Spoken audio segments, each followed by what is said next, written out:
laosanao matsiaro manirery tsy ankilanao verzoko mahery fo masieka beronono tsaro vireto zandrinao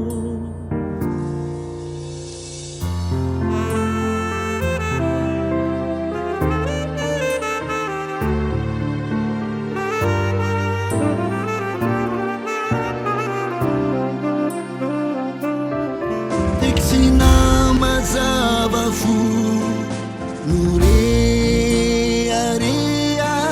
pitanu fiavanana mai miara miaina versandi befiti semana pahavalu ampiretu kambutina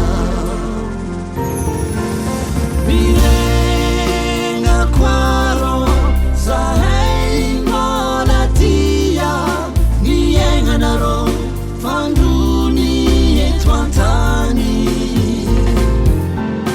birenga kwaro zahay ngolatia nienganaro fanduni etwantani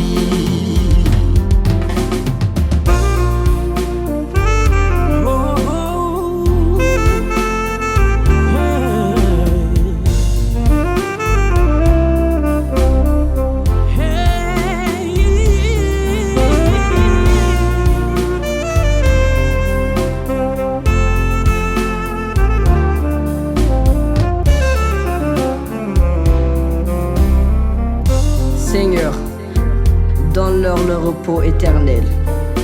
Fais briller sur eux la lumière sans fin. Qu'elle repose dans la paix. Amen.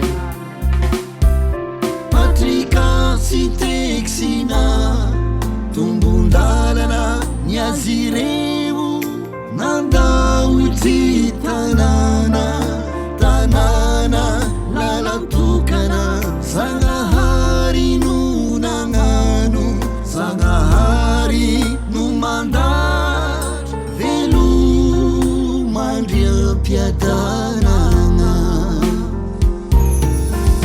birenga kwaro sahay ngolatia nienganaro fanduni etwantani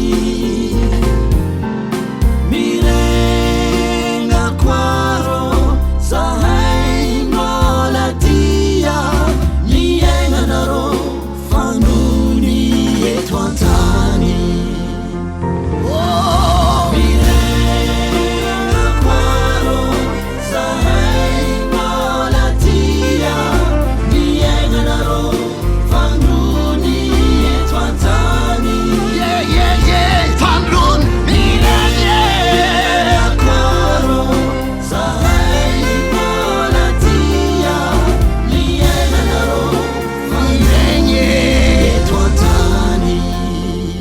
io mba mihoazy eo ny fazavana mandrakizay amen.